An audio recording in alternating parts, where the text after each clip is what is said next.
Welcome to Ladies Talk Show. This is your host, Leah Richeimer. We are in a deep dive. We're in the Get Real show, and we have part two. It's very, very exciting. So Bryna came a bit back, about 6 weeks ago, and she came on and she told us all about her issues or whatever, and I gave her homework, and we wanted to do, it was so interesting and so delicious. We wanted to have her back and see, how did she do? So welcome back, Bryna. Thank you so much for being with us. So glad to be back. Thank you. Okay, great. Oh, wait a sec. Hold on, Bryna. Wait, we're going to do a flashbacks for those of you who didn't see part one, just in case. Hold on. You know issues you need to work on. I want to know the issues you need to work on. And I want to know like one major stumbling block in your marriage. Those two things. There's an environmental kind of stumbling block, which is that we are in terrible financial straits because my husband has been underemployed for several years. He's very affectionate, and I did not grow up with a lot of affection. In fact, I grew up with I developed an avoidant attachment, and it's hard for me even to have connection with eye contact for a long time. It's hard for me definitely hard for me to have, connection and affection. And he really wants that. Another thing is that I'm just not into his interests. He really is into whatever mishugas is going on in politics. He wants to tell me something. He wants to share something with me. I feel like it's totally nonsensical. It's so useless information. He wants to share a laugh together. I'm this is so immature. I guess just back to the first point, I just feel like my husband is in this rut where he stays up late, on the computer, not work related, or reading, just I think wasting time on whatever. And it's been like that for many years. Bryna, take two. Go ahead. How's it been going? The homework was to do your chart, so let's hear about that. I did my chart. I have it here. I put a check I made sure to say thank you at least once a day, but it was more than that. Some interesting coincidence happened, which is that my husband accepted a job after not having a proper job for many years. So, I don't know, something magical is going on maybe. Stop there. Hold on a second. Hold on. Remember what you're about to say? You said you also, all right, you talk, and then I'm just going to, finish what you're saying. And I also learned the Marriage Secrets book a little bit, like a page a night or something. And I struck a chord with something I read struck a chord about people who are addicted to working, and it's at the expense of connections. And that kind of made me stop in my tracks. And I think that is a huge issue for me. It's a huge issue for you that you work instead of connecting with your husband or family. Work as defined as just being busy with something. It's very hard for me to stop and do nothing and listen. How did that insight affect your actions, if any, in the last little while?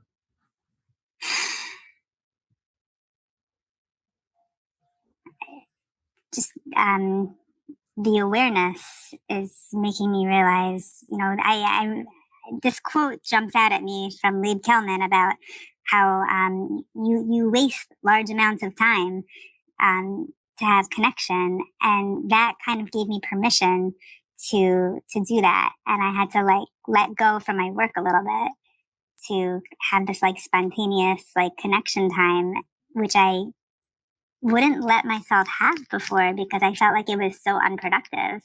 But this quote spelled it out, which is that by definition, connection is not productivity. Do not expect to be productive. It's a totally different thing. And I'm totally at the beginning of that journey. Yashika, sweetie pie. Well, I will tell you that it's, you should just know one thing. No matter when someone comes in, you're on an email or you're on your phone, you're whatever, no matter when they come in, the first thought that you have is, come on, this is not a good time. And what we have to realize is there's never a time they come in and we say, oh, this is a good time for them to, good time for you to come in. It's like it's always we're in the middle of something, or our thought is thinking, we're in the middle of a sentence where if we're trying to remember, what's the word I'm thinking of, and they walk in. It's always the worst possible time when someone comes in and interrupts us. And yet that window is exactly when you can have your deepest connection. So whatever you have to give up that you're in the middle of, whatever urgent, crucial thing, we're all, myself also, this is a very hard for every person in today's world with a frenzied, crazy thing. We don't just give time to, like Rabbi Kellerman says, time well wasted, and here's the thing is that people think about, gosh, it's Rosh Hashanah again. Like life just whizzes by. How do I slow it down? This, ladies, this is the secret to slowing your life down. And it's connecting with people. Connecting with the people you love. If you go to the grocery store and you whatever, right? Your day whiz. If you at the grocery store, you say to the lady, wow, I like your fingernails. And how did you, wow, you're such a pretty color of your shirt you're wearing, and you connect. Life just gets better. Life is quieter. Life is sweeter. Your head hits the pillow and you're like, that was a good day, and the accomplishing, is a little bit the opposite. Yes, it's very important to be accomplishing. It's very, very important to be dependable. Your husband needs to tell you to do something and it gets done. That builds strength and stability in the marriage. Totally true. But it's also, we have to understand, we live with this fantasy that we're going to get to the bottom of our task list, our to-do list. It ain't going to happen. So yesher koach on starting that journey. And the thing about that's going to be the biggest impact is your relationship with your husband. That when your husband comes home and you shut the phone, you turn the phone off, or you stand and greet him, or you do anything that shows him that he's the most important thing in your life, that's going to slow time down. It's going to make you closer. It's going to make you more satisfied in your life. So I'm really, really proud of you for making that realization. The other thing that I want to point out is that I cannot begin to tell you how many times after we have the listening class, when I teach an 8-week class or whatever, we have the listening class, listening to your husband. And I can't tell you how many people come back the following class. Their husband closed a $10 million real estate deal. Their husband, got a job. He's been unemployed for 7 years. They had a windfall out of the blue where, so-and-so left the money. It's so strange. I can't explain it. And maybe this is just anecdotal evidence, but it's so compelling and so blow me away. Is that when a woman is a receiver to her husband, just the bracha from Shemayim flows into the home. And this is exactly case in point. You shifted 6 weeks ago, you shifted who you were in your husband's life, and that being the receiver, and your husband got a job. I can't tell you, Bryna, this is something, you can say, oh, it's outside circumstances, This is this is the Shekhinah in your home, and you created that. And if you just say, well, it was out there, you need to reward your goof. Your neshama knew the right thing to do. We went over it very clearly in the last class, in the last deep dive, or whatever. We went through it very, very carefully. And you shifted who you were and created different actions and respected him differently than you had been doing before. It's not a coincidence. And you need to feel the pat on the back that you deserve for the work you're doing. It'll give you koyach to continue working on shifting our marriages from an equality-based marriage with crazy expectations and warped sense of reality to a Torah-based marriage. And that shift brings more Shekhinah, more bracha into the home. So let's go on to, I want to hear some more feedback on what has shifted, what you've been able to shift in your relationship since our last conversation. I think that's about it. I'm kind of still like stuck on this like connection piece because, you know, the insight was so like mind blowing that it was so impactful that I'm still like, you know, even like going over it right now, it's like, wow, you know, and you know, I'm kind of the person who's like ADD type, and I just want to be like accomplishing all day. You know, I love that. I love being productive and moving and doing, and to stand still and listen, and also to shift from doing task A to listening, turning and listening to my husband. That is a really hard transition for me to do. So I'm not sure how I'm going to get myself to do that more. I guess like maybe baby steps, but let me ask you a question about it, which is oftentimes when you're trying to break through a blockage or grow in a certain way, there's a lot of power in cerebrally and mentally thinking, okay, this is what I want to do, this is where I want to go. You can have insights about, you know, how you've been and how you want to be. But what can move us the most is having an emotional understanding, emotional connection with ourselves to understand what I'm going to say, you know, what's in it for me, you know, like what, you know, that is a big driver for human being. That's Teva. That's how God created, you know, that's how God created us. So I just want to sit here and maybe let's pick apart what advantages, you know, you're coming in touch with the what the disadvantages of accomplishing versus connecting. You know, you're getting in touch with what the cost of it is. I want to figure out with you right now and to brainstorm what you think what do you get when you connect. It's very hard, and you're listening, and you're, but let's take a look at what the on the other side of the ledger, what you get by connecting.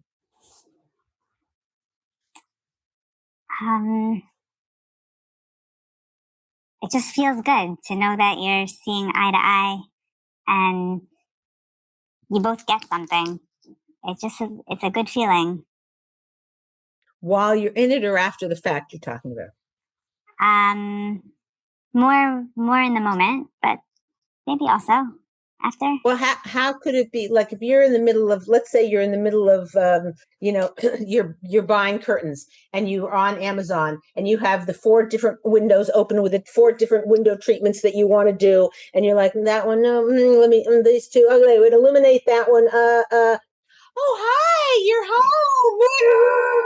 You know, you're home. Hi, how's everything, dear? You know, like in the moment, you know, and he says, oh, good. You wouldn't believe what happened. I was driving and, you know, there was people had left their garbage pails out. And so I couldn't get, and you're like, really? Like, really? Really? I'm not quite understanding what you're saying, that, you know, in the moment it's wonderful to connect, because right then it's just like you're pretending you could care less about the stupid garbage pails on the street. So let's just look at what, analyze it for me. Where is the juice there? Oh, so in that situation, I don't know. That's very hard for me. No juice. Yeah, no juice. Yeah, no juice. And the truth is, what I just said before about like it feeling good and connecting, that's super rare because, you know, my husband is just talking about his interests, which I'm not interested in. So it's like very hard for me to listen to his interests unless I can connect to it on a different level, and that can help me listen, and maybe I can contribute something, but maybe he just wants me to listen. So I guess connecting doesn't necessarily mean I'm saying anything. It could just mean I'm listening. I'm not sure. And if so, that's hard. Yeah, it's hard. Right. In the moment, I can't see that being a great pleasure listening to the garbage pails when you are in the middle of. fun Yeah. prod. You're in the fun. You're having, you're doing something that's productive, and the people are coming for Shabbos. So it says 4 minutes before you buy the curtains, or they won't get here in time for the new company. This is our lives. Welcome to whatever. So the question that I have for you is: have you ever had at the Shabbos table like a physics professor or somebody who studies the diet of fleas, or somebody who's like a real nerdy type? Have you ever had someone like that at any conversation? Um, I understand what you're saying. I don't think I necessarily remember Like an someone, but engineer? Do you have anyone in your family that's like? oh yeah. Okay, you have an engineer? Yeah. What kind of an engineer are they? Oh wait, no, Software. don't tell. Oh, okay, software. That's pretty. In case it was like they work for NASA, then we're trying to keep you anonymous. So okay, so they're a software engineer, and have you ever had a conversation with them about what they do? Not really. And could you care less? No. Right. Okay, so now the thing is to connect with a person about something you could care less about, you don't know anything about, they're gonna whatever. That is that would be a little bit unpleasant to be, trying to make conversation, and even if you did go really deep dive to try and understand what they were doing, at the end of it, you wouldn't remember anything they said. And then after 10 minutes of listening to this boring thing, you wouldn't have, there would be nowhere to go next, So this is the challenge of growing ourselves to be curious. And I will tell you, I do have a friend in my life who is possibly the most curious person I've ever met. And everybody thinks she's their best friend. Like everybody, like everyone, like I'll say, oh yeah, and they'll be, oh yeah, I'm really close with her. I'm like, not as close as me, it's like, oh, yeah, I feel very good. In fact, I told her, I said, I'm your friend. When you say, oh yeah, my friend, da da da, I said, I don't want you to say my friend. I want you to say they're your acquaintances. I'm your friend. But what is so irresistible? Like you're drooled to be with this lady. What's so irresistible about her? Just think, conjuring her face makes me want to hug her. What's so irresistible is that she's so curious about you. You can, she's not boring at all. She asks you this, and then she asks you these questions. You're like, oh, I never thought of that. Well, the reason I did that is because of this and the other. And she said, well, she's like well, she is. She is. That's what she does for a living. She's an interviewer, So I always try and model her and mimic her and whatever. But the point I'm making is her curiosity. It gives a depth of closeness with this woman that everybody feels like she's their best friend. And what I'm saying is that it's not just you being curious about your husband so that you'll be his best friend, which is true, but it's also growing within yourself, that part of yourself that, we all live in a world of mirrors. It's like we're it's all about me and what's going on with me and what's in my head and whatever. And there's a whole world in your husband, because I know you said last time, you're just not interested in the things he's interested in. In fact, some of the things when he talks about politics, you don't even want him to talk like that's not where I want to go, whatever. But for whatever reason, this Hashem put you here. He put you here. And if you could, the key word that I'm going to give you as your homework to work on internally is this I'm going to give you one word, and that's curious, because you're growing your level of curiousness and curiosity.